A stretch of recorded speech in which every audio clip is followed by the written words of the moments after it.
The women's suffrage movement was one of the most diplomatic and essential movements our country has ever been through. The movement was a colossal debate of women who felt that there will never be complete equality until women themselves help to make laws and elect lawmakers, against the majority of men in America, which ended in the 19th Amendment in 1920, which bestowed women the right to vote. Throughout history, women have always been regarded as the lesser gender.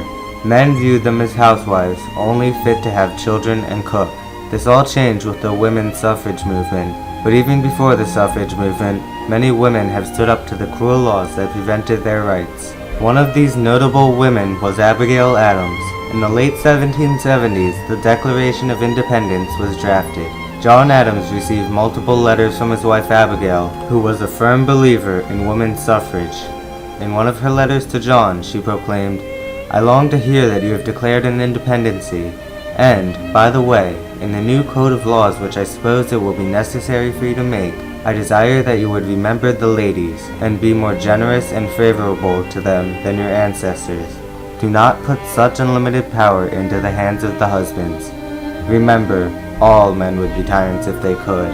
Her strong words had little effect on John, who responded with nothing less than humor. Abigail's efforts were futile and roused no debate, and the Declaration of Independence was created with almost no attention to the females of America. Decades passed with little hope for women. They suffered for dozens of years with few legal rights and barely any formal resistance to the unfair laws that prevented them from voting. Men around the country had arguments against women's suffrage. One man stated, "Women are unfit to vote because their physical nature unfits them for direct competition with men. Women are emotional creatures and are incapable of making a sound political decision." Finally, in 1848, a famous women's rights convention was held in Seneca Falls, New York. This convention was held to discuss and debate a diplomatic approach to suffrage which outlined the voting disputes that women had. Many important women such as Elizabeth Stanton and Lucretia Mott attended the convention. After 2 full days of discussion, 32 men and 68 women signed the Declaration of Sentiments, making this convention the definitive start to the women's suffrage movement. Many women were attracted to the debate of women's rights versus men's ideas sparked by the suffrage movement. Among these women were extremely influential women who forged a reputation as leaders in the movement. Susan B. Anthony and Elizabeth Stanton, both of whom participated in the Seneca Falls Convention, had a fiery passion for women's rights. Their primary goal was to achieve voting rights through a constitutional amendment. The suffragist dream became reality on December 10, 1869.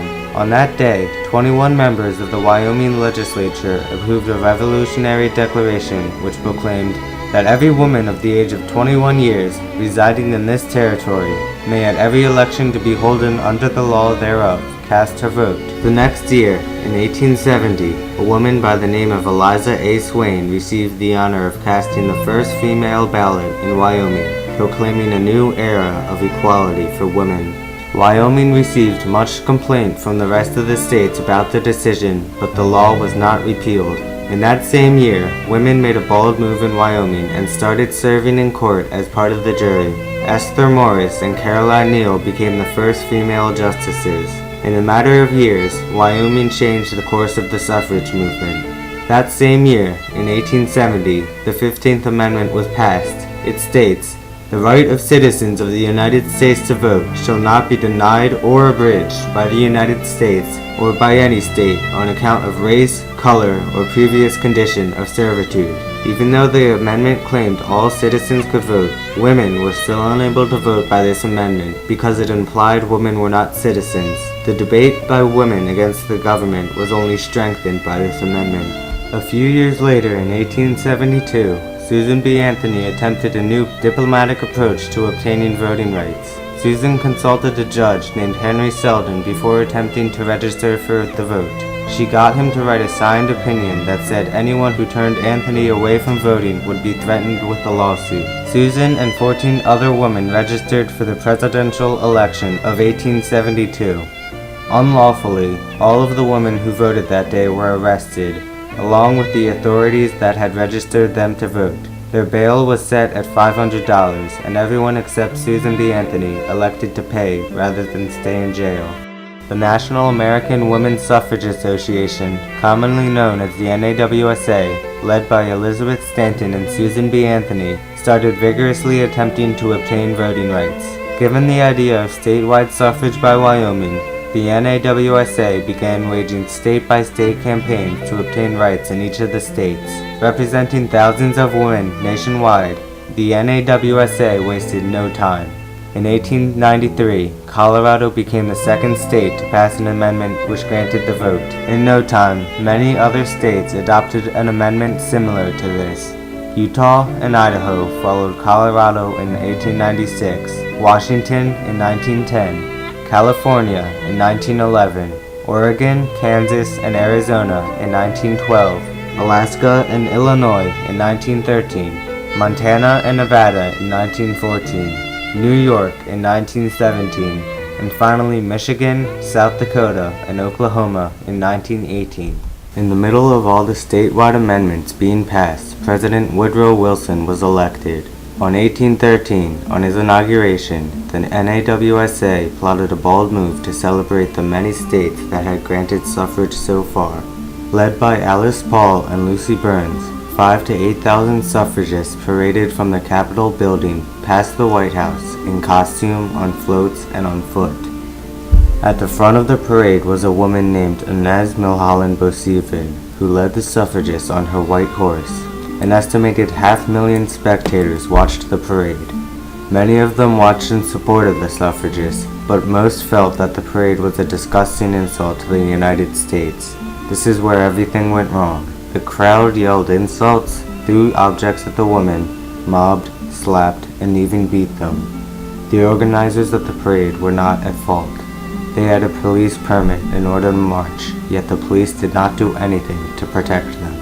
Although the injuries were terrible, the sympathy and debate gathered from this parade generated more suffragists and support for women's rights.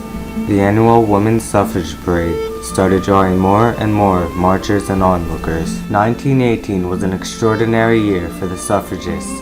All of the jailed suffragists from past incidents were released, and the arrests were declared illegal and unlawful. President Woodrow Wilson declared his support for the movement. In 1919, the necessary two-thirds votes in favor of the women's suffrage amendment were finally obtained in Congress, and the amendment was sent to the states to be ratified. In August of 1920, the fight for women's suffrage was finally over. That year, the 19th Amendment, nicknamed the Susan B. Anthony Amendment, was sent to the states. All states had ratified the amendment except for Tennessee. A miraculous event occurred there, where it had appeared the amendment might have failed by just one vote. 24-year-old Harry Burns was the last to vote. He had in his pocket a note from his mother urging him, "Don't forget to be a good boy, vote for suffrage."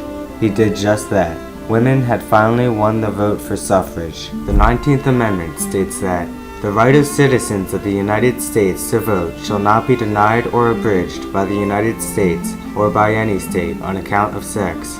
Congress shall have the power to enforce this article by appropriate legislation. By this amendment, women finally had the right to vote in the United States without resistance. A war had been won by the suffragists. One of the most important and most debatable amendments had been added to the United States Constitution. The older I get, the greater power I seem to have to help the world. I am like a snowball. The further I am rolled, the more I gain. Susan B. Anthony. The women's suffrage movement was one of the most crucial and diplomatic debates that ended in the passing of the 19th Amendment. In history, this changed the lives of many women and men in America. Many women, such as Susan B. Anthony, dedicated their entire lives to fight for suffrage. Without this movement, life and history in the 1800s and early 1900s would have been much different. It also changed the way we live our lives today. In the present day, women around the country have the power to vote in every election in America because of the brave suffragists.